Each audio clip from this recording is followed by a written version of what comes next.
बहुत बहुत धन्यवाद और आप सबका बहुत बहुत अभिनंदन। इस प्रेस कॉन्फ्रेंस में आप आए इसके लिए मैं धन्यभागी हूँ। आज इस मंच पर मौजूद ये मेरे लिए गर्व का विषय है कि पिता तुल्य केंद्रीय मंत्री आदरणीय सांसद साहब आदरणीय अश्विनी चौबे जी यहाँ मौजूद हैं। मैं उनसे कहूँगा कि हमें आशीर्वाद भी दें। और सबसे बड़ी बात है, 5 दशकों से बिहार की राजनीति और भारत की राजनीति में जिस प्रकार की इनकी सक्रियता रही है वो अपने आप में हम सब कार्यकर्ताओं को बहुत ही प्रेरणादायी है हमारे लिए। बंधुगण, आप जानते हैं कि मुख्यतः आज का जो प्रेस कॉन्फ्रेंस है वो भारत के यशस्वी प्रधानमंत्री माननीय नरेंद्र मोदी जी का 23 तारीख को बिहार की पवित्र भूमि में आगमन और 3 रैलियां जो यहाँ होने वाली है, प्रथम रैली सासाराम में, द्वितीय रैली गया में और तीसरी रैली भागलपुर में होने वाला है, उस विषय को लेकर है, प्रबंधन को लेकर है। और हम सब जानते हैं कि चाहे बिहार हो चाहे बंगाल हो, हिंदुस्तान के कोने कोने में जहाँ भी आदरणीय प्रधानमंत्री जाते हैं एक जन सैलाब उनके लिए उमड़ता है। जनता ना केवल उनको देखना और सुनना चाहती है अपितु जनता के दिल में उनके लिए प्रगाढ़ प्रेम है। बंधुगण, कल भी मैंने टीवी चैनलों में देखा है, एक टीवी चैनल ने कल ओपिनियन पोल, बिहार के इस पूरे चुनाव को लेकर एक ओपिनियन पोल दिखाया और उसमें किस प्रकार एक स्पष्ट बहुमत जो एनडीए की हमारी गठबंधन है जिसमें 4 पार्टी है, उसमें इस एनडीए के गठबंधन को स्पष्ट बहुमत दिया है। मैं आज इस प्रेस कॉन्फ्रेंस में सर्वप्रथम कहना चाहूँगा कि अभी तो माननीय प्रधानमंत्री नरेंद्र मोदी जी का बिहार आगमन नहीं हुआ है और ओपिनियन पोल स्पष्ट बहुमत दिखा रही है। मैं बिल्कुल मन से कहना चाहूँगा और प्रत्येक बिहार का निवासी ये जानता है कि जब प्रधानमंत्री नरेंद्र मोदी जी का बिहार आगमन होगा तो जो वोट प्रतिशत कल ओपिनियन पोल में दिखाया गया है उसमें आप आंख बंद करके 10% का इजाफा कर दीजिएगा। और जिस प्रकार आदरणीय अमित शाह जी ने और हमारे वर्तमान के अध्यक्ष आदरणीय जगत प्रकाश नड्डा जी ने कहा है कि 2/3 बहुमत के साथ भारतीय जनता पार्टी जदयू की जो ये कॉम्बिनेशन है का ये जो अलायंस है वो हमारी सरकार बनने वाली है। बंधुगण, सबसे पहले तो मैं आप सबको निवेदन ये करूंगा कि हम सब मास्क पहन के, अभी प्रेस कॉन्फ्रेंस के लिए मैंने अपना मास्क उतारा है, बाकी सभी लोग मंच पे भी आप देख रहे हैं और मैं आपको भी धन्यवाद करता हूं कि आप सब मास्क पहने हुए हैं। कल प्रधानमंत्री जी ने हम सबको कहा है कि हम सबकी जान बहुत महत्वपूर्ण है और हम सब अपने लिए भी अपने परिवार वालों के लिए भी ये 2 गज की दूरी और मास्क और हाथ धोना इसका पालना हम करते रहे।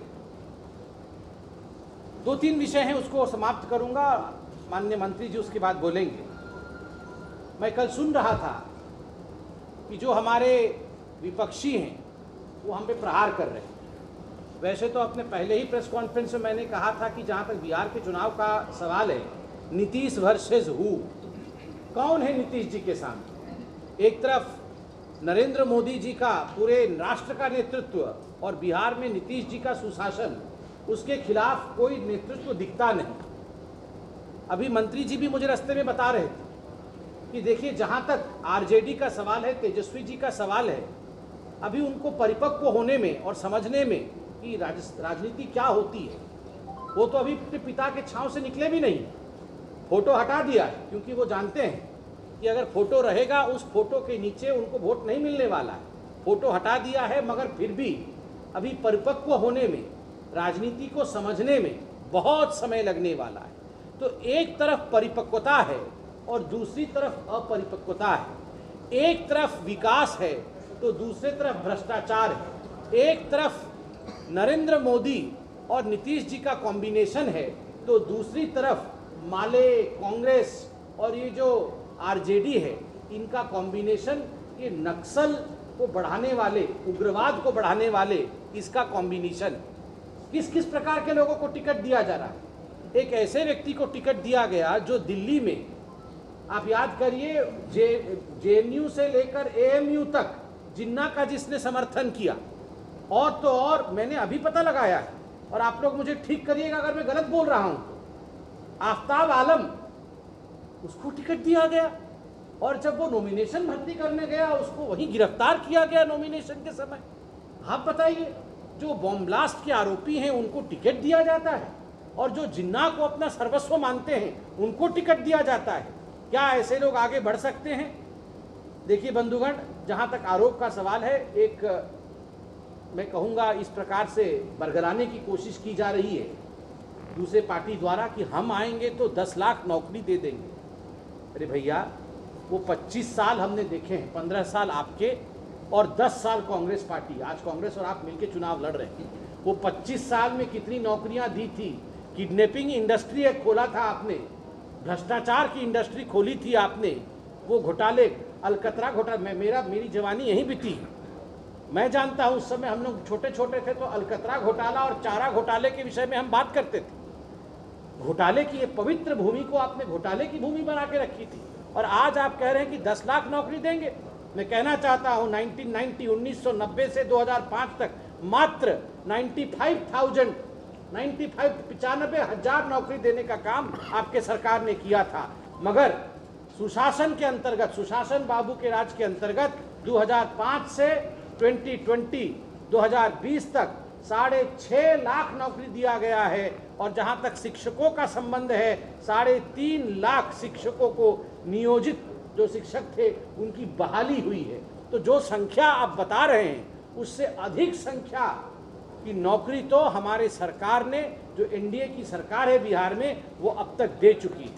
बंधुगण, मैं एक छोटी सी बात कह के अपने विषय को समाप्त करूंगा।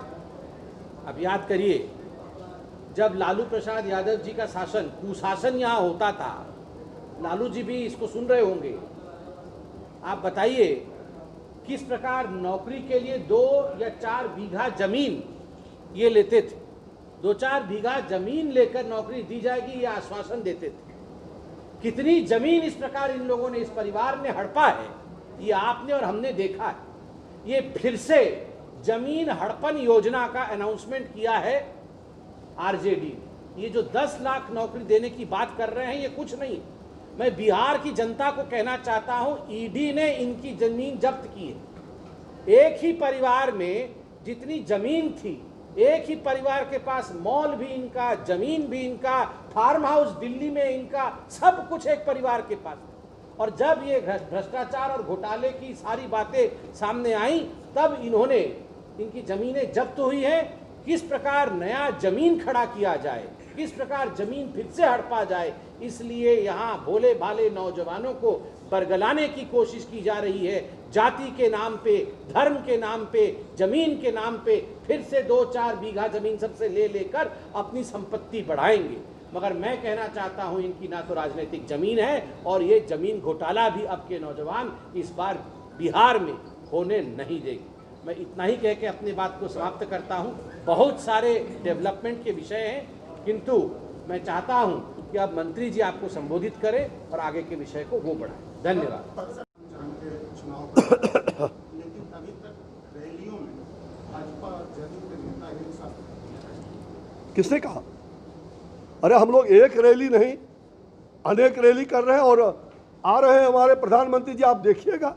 हम लोग नीतीश जी के साथ घूम रहे हैं, हम लोग जो हमारे वीआईपी है उनके साथ घूम रहे हैं। मैं रोज, कल भी मैं गया था, परसों भी जा रहा हूँ, डेली जा रहा हूँ। ये किसने कह दिया? सर गया में तो नीतीश जी अकेले, अरे भाई, गया में नीतीश जी अकेले आए थे। ये हमारी स्ट्रेटजी है कि कभी अकेले जाएंगे, कभी साथ जाएंगे। इसमें क्या? गया में सुशील मोदी जी, बक्सर में हमारे मुख्यमंत्री जी जा रहे हैं लगातार, आज भी गए हैं, इसलिए ये कोई मुद्दा नहीं है। सर चिराग पासवान कह रहे हैं कि सरकार बनाने की नौबत अगर आई तो हम नीतीश कुमार के साथ नहीं जाएंगे। अगर उस परिस्थिति में हराने के लिए बोल रहे हैं, लोजपा जाती है नीतीश को हटाने की मांग करती है, तो क्या आप उस वक्त हटाएंगे नीतीश कुमार?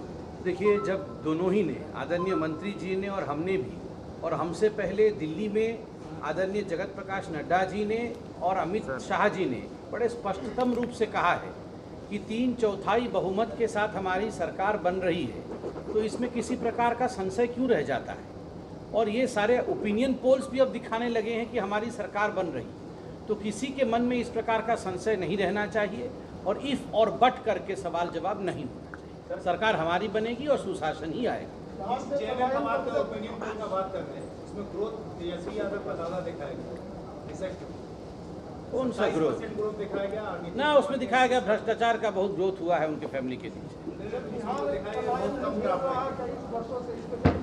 जी आवाज़ नहीं। बिहार पलायन के घेर रहा वर्षों से, 17 लाख लोग बाहर से आए थे, सुप्रीम कोर्ट भी बोले कि लोगों रोजगार के लिए। देखिए, इसमें आदरणीय अमित शाह जी ने अभी कुछ दिनों पहले एक बहुत महत्वपूर्ण इंटरव्यू में अच्छी बात बताई। उन्होंने बोला कि अगर बिहार में 25 साल के बाद एक समतल भूमि हमें मिला होता तो उसके ऊपर अट्टालिका खड़ा करना बहुत आसान होता। एक बहुत बड़े गड्ढे को हमें दिया गया तो स्वाभाविक रूप से गड्ढे को भरना और उसके बाद उसके ऊपर अट्टालिका खड़ा करना, ये प्रक्रिया जारी है। गड्ढा भर करके बिल्डिंग बनाने का, इंफ्रास्ट्रक्चर बनाने का काम आरंभ हो गया है। यथाशीघ्र आप देखिएगा सुशासन अपने चरम पर होगा। कम से कम गड्ढा भर तो गया है, ये अपने आप में बहुत बड़ी बात है। किडनैपिंग आए दिन होता था, किस प्रकार से हत्याओं का सिलसिला चलता था, किस प्रकार भ्रष्टाचार की बोलबाला था, वो सारा समाप्त हुआ है। अब हम विकास की ओर बढ़ रहे हैं।